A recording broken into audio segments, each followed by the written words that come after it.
नमस्कार, जय जोहार। साथियों, जागो पंच में आप सभी का हार्दिक स्वागत, अभिनंदन। साथियों, मैं आपके सामने आज बड़ी ही बेहतरीन कहानी उपस्थित कर रहा हूं। ये है संक्षिप्त महाभारत से, और ये संक्षिप्त महाभारत जो है गीता प्रेस गोरखपुर की है, और इसका जो नंबर है वो 39 लिखा गया है, प्रथम खंड है। तो साथियों, इस प्रथम खंड से मैं आज आपको बताऊंगा, जैसा कि आप सभी जानते होंगे कि कार्तिकेय को शिव का पुत्र कहा जाता है। कार्तिकेय और गणेश दोनों भाई थे, लेकिन यह महाभारत की पुस्तक कुछ और ही कह रही है। आइए चलते हैं उन पन्नों पर लेकर जो आपको बताएगी कि कार्तिकेय का जन्म किस प्रकार हुआ, किस प्रकार छल प्रपंच करके अग्नि की पत्नी ने अपने रूप बदलकर कैसे बच्चे पैदा किए, कैसा ही कार्तिकेय को पैदा किया। ये आपको बड़ी ही मज़ेदार बात लगेगी। आप हंस हंस के लोट-पोट हो जाएंगे कि ऐसे भी क्या बातें होती हैं, ऐसे भी कहानियां क्या गढ़ी जा सकती हैं। आप जब इसको सुनेंगे तो आपको आनंद आएगा कि लिखने वाला बड़ा मज़ेदार व्यक्ति था। आखिर ये दुर्लभ सोच लाते कहाँ से हैं, ये दुर्लभ सोच आई कहां से, ये बड़ी सोचने वाली बात है। आइए चलते हैं कहां पे, उस पुस्तक के उस पेज पर जिसे वन अध्याय, जो सेक्टर बांटा है इन्होंने अपने पाठों का, इसे वन पर्व कहते हैं। और कार्तिकेय के जन्म और देवसेना पतित्व ग्रहण का वृत्तांत नाम से इन्होंने यहां शीर्षक दिया है। तो चलिए देखिए कैसे कार्तिकेय का जन्म हो रहा है। तो यहां पर मैं आपको डिस्प्ले कर रहा हूं, आप सभी देखते पढ़ते हुए रहिए, क्योंकि मैं अगर अपने आप कुछ भी बोल दूंगा तो निश्चित तौर पर जो हमारे छुई मुई भावना वाले हैं उनका हृदय बड़ा आहत हो जाता है। लिखी पढ़ी बातों पर भी उनका मन आहत होता है और उल्टा सीधा बोलते हैं। तो जो लिखा है वही हूबहू मैं आपको दिखा रहा हूं और वही मैं पढ़ रहा हूं। अब आइए चलते हैं। जब अग्नि की पत्नी स्वाहा को मालूम हुआ कि वे ऋषि पत्नियों पर मोहित होने से काम संतप्त होकर वन में चले गए हैं, तो उसने विचार किया कि मैं ही ऋषि पत्नियों का रूप धारण करके उन्हें अपने में आसक्त करूंगी। क्या एक्चुअली क्या था, कहानी क्या थी? ऋषि जो अग्नि हैं ये एक कार्यक्रम में गए थे, तो वहां पर एक ऋषि थे जिसे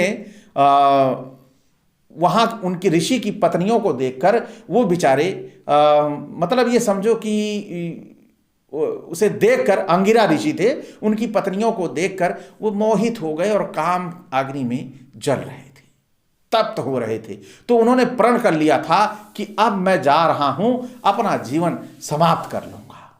तो वही उनकी पत्नी ने इस बात को आपको मैंने बताया कि वो वन में चले गए, तो उसने विचार किया मैं ही ऋषि पत्नियों का रूप धारण करके उन्हें अपने में आसक्त करूंगी, यानी अपने प्रति उनका रूप रखूं, धर लूंगी और अपने साथ उन्हें आसक्त, उसी जिस नारी के ऊपर आसक्त हुए थे, अग्नि वही जिस अग्नि को आप लोग घर में जलाते हो, खाना पकाते हो, यह अग्नि जो है इनकी पत्नी थी स्वाहा। क्योंकि सब लोग करवाते नहीं हैं, आप सुने होंगे कि जो यह हवन करवाते हैं तो उसमें कहते नहीं, बोले अग्नि जलाइए भैया, कुंड में अग्नि जलती है तो सब लोग बोलते हैं स्वाहा, तो अग्नि और स्वाहा का वो मिलन करा देते हैं। तो वो उस मिलन को यहाँ पर आप देखिए कैसे बढ़िया सा सामंजस्य बना के लिखा हुआ है। तो यहाँ पे बोल रहे हैं इससे उनका तो मेरे ऊपर प्रेम बढ़ जाएगा और मेरी काम वासना की तृप्ति भी हो जाएगी, एक पंथ लगे हाथ दो काम हो जाएंगे। यह सोचकर स्वाहा ने महर्षि अंगिरा की पत्नी रूप गुणवती शिवा का रूप धारण किया और अग्नि के पास जाकर कहने लगी कि अग्निदेव, मैं कामाग्नि से जल रही हूं, इसलिए तुम मेरी इच्छा पूर्ण करो। अब अग्नि जो हर जगह देवताओं को हवन पहुंचाने का काम करता है, वो यहां रूप बदल के आ रही है, जो नारी उसको बेचारा नहीं पहचान रहा है। ये यहां पर जो हवन में सब सारी चीजें डलती हैं, उस जो जल अग्नि में स्वाहा होता है उसको वो ले जाके वहां पहुंचाते हैं दिव्य देवलोक, ब्रह्मा विष्णु महेश के पास अग्नि जो ले जाके सब कुछ पहुंचाते हैं। लेकिन वही अग्नि आप देख लीजिए, यहां पर पहचान नहीं पा रहे हैं कि ये अंगिरा ऋषि की पत्नी है कि मेरी ही पत्नी है, कितना यहाँ पर कमजोर दिखा देते हैं। ये थोड़ी गलत बात लगती है कि आप उन्हें ईश्वर भी कह रहे हो, आप उन्हें सब कुछ कह रहे हो और उनको इतना कमजोर कर ले को बेचारी अपनी पत्नी ना पहचान पाए। लेकिन अब लिख दिया है तो लिख दिया है। आइए देखते हैं। अब देखिए क्या कह रहे हैं। जाके वो बोली कि यदि तुम ऐसा नहीं करोगे तो मेरे प्राण नहीं बच सकेंगे। मैं महर्षि अंगिरा की भार्या शिवा हूं। बोली कि अगर मेरी ये काम अग्नि तब शांत नहीं करोगे, मेरी इच्छा पूर्ण नहीं करोगे तो मेरे प्राण नहीं बच पाएंगे। अब इस तरह तो अग्नि भाई कैसे रोक सकते हैं। तब अग्नि ने बहुत प्रसन्न होकर उसके साथ समागम किया। स्वाहा ने उनके वीर्य को अपने हाथ पर ले लिया और उसे एक सोने के कुंड में रख दिया।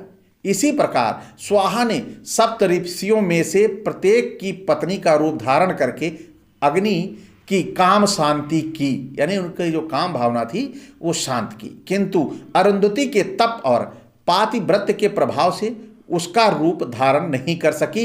इस प्रकार काम तप्तता स्वाहा ने प्रतिपदा के दिन 6 बार अग्नि के वीर को उसी सुवर्ण के कुंड में रखा। उससे एक ऋषि पूजित बालक उत्पन्न हुआ।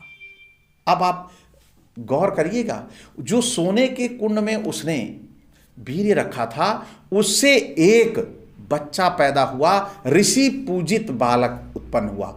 स्खलित वीर्य से उत्पन्न होने के कारण उसका नाम स्कंद हुआ। इसके 6 सिर यानी 6 बार वीर्य निकला था, तो जब 6 बार निकला था तो 6 सिर 12 कान, यानी 6 दूनी 12 कान और 12 आंखें और 12 भुजाएं तथा एक ग्रीवा और एक पेट था।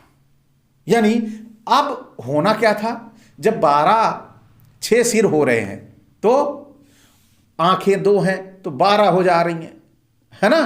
आप खुद देख लीजिए 12 नेत्र हो रहा है तो ग्रीवा एक कैसे हुई और पेट एक कैसे हुआ। 12 पेट भी होना चाहिए था, मतलब 6 पेट भी होना चाहिए था, 6 ग्रीवा भी होनी चाहिए थी, क्योंकि एक ही एक तो था ये, तो 6 होना चाहिए था। लेकिन वो नहीं हुआ। लेकिन सिर हो गया, हाथ हो गया और कान हो गया, लेकिन और नीचे का सामान नहीं हुआ, नीचे का सामान नहीं बदला। फिर वह द्वितीया को अभिव्यक्त हुआ, तृतीया को शिशु रहा और चतुर्थी को अंग प्रत्यंग से संपन्न हो गया। यानी 4 दिन में वो तैयार हो गया, यानी बड़ा हो गया। जिस प्रकार उदित होता हुआ सूर्य अरुण वर्ण बादल में सुशोभित हो, उसी प्रकार विद्युत युक्त अरुण मेघ से घिरा हुआ वह बालक जान पड़ता था। फिर त्रिपुर विनाशक महादेव जी ने दैत्यों का संहार करने वाला जो विशाल और रोमांचकारी धनुष रख छोड़ा था उसे स्कंद जी ने उठा लिया और अपने भीषण सिंहनाद से तीनों लोकों के चराचर जीवों को संज्ञा शून्य सा कर दिया। उनकी उस महामेघ के समान भयंकर गर्जना को सुनकर बहुत से प्राणी पृथ्वी पर गिर गए। उस समय जिन जिन प्राणियों ने उसकी शरण ली उन्हें उनका पार्षद कहा जाता है, उन सबको महाबाहु स्वामी कार्तिकेय ने शांत बना दी। तो साथियों, आप सभी ने सुना यहां तक कि ये जो स्कंद था ये बालक स्वामी कार्तिकेय थे, हमारे शिव जी के पुत्र। लेकिन अब वहां पर कई ग्रंथों में उन्हें दिखाया गया है कि वो शिव जी के पुत्र हैं, वो कैसे पैदा हुए थे। और यहां पर आप सभी देख रहे हैं कि वह अग्नि के वीर्य से बने हुए हैं। वह भी अग्नि के वीर्य से किसी गर्भ से नहीं पैदा है, वह सोने का जो कुंड था उस सोने के कुंड में एकत्रित वीर्य से उत्पन्न हुए। तो साथियों, ये जो कहानियां हमें बताई जाती है, सुनाई जाती है, ये इसलिए पूरी तरह से सही नहीं बताई गई है इन ग्रंथों में कि जरूर इसमें कहीं ना कहीं वो चीजें रही हैं जिसे बताने से सामाजिक मर्यादा तार तार होती है। इसीलिए ये कहानियां इस तरह से बना दी गई, क्योंकि आपको भी मालूम है कि 6 बार का वीर्य जो निकल के एकत्रित होगा, तो अगर उससे 6 सिर बन सकता है तो निश्चित तौर पर 6 पेट भी बनेगा और 6 गर्दन भी बनेगी, और तो अलग ही अलग होगा। तो ये मिलके ऐसा सामंजस्य, 6 गर्दन वाला बालक आज भी हमारे समाज में यदि 2 ही सिर का पैदा हो जाता है तो उसे राक्षस कहते हैं, और वो बच्चा जीवित नहीं होता। तो ये 6 सिर वाले बच्चे कैसे जीवित हो गए, ये आपको सोचना होगा। और सबसे बड़ी बात, अग्नि के और स्वाहा, स्वाहा केवल शब्द है, उसको आज तक किसी ने नहीं देखा। अग्नि को भले आपने देखा है लेकिन स्वाहा को नहीं देखा। तो आप समझिए अदृश्य शक्ति से कैसे बच्चे पैदा हो सकते हैं। यह सोचने की बात है। यह केवल एक सामाजिक ताने बाने की कहानी है जिसमें अंधविश्वास और पाखंडों को समावेश करके इन पौराणिक कहानियों में लिखा गया है। और जल्द ही मैं किसी पुस्तक से ये निकाल के यहाँ पर अग्नि से पैदा कार्तिकेय दिखा रहा हूँ। जल्द ही आपको दूसरा वीडियो मैं लाकर दूंगा जिसमें वो कार्तिकेय जो जन्मे हैं वो शिव से जन्मे हैं। तो आप सभी खुद निर्णय कीजिएगा कि हमारे ये पौराणिक लेखक आपस में मिलजुल कर बैठ के नहीं लिखे थे। जिसका जो दिल आता था, मन करता था, वो लिख देता था। तो साथियों, आज का ये वीडियो आपको कैसा लगा? अच्छा लगा हो तो लाइक करें। जो 7 दर्शक यहां तक देखते रहे हैं और चाहते हैं कि जागो पंच का ये जो वीडियो है और जागो पंच जो है वो तरक्की करे, तो चैनल को सब्सक्राइब कर लें। साथ ही बेल का आइकन की घंटी दबा लें जिससे हमारे वीडियो का नोटिफिकेशन आपको त्वरित गति से मिल जाए। इसी के साथ विदा, नमस्कार, जय जोहार।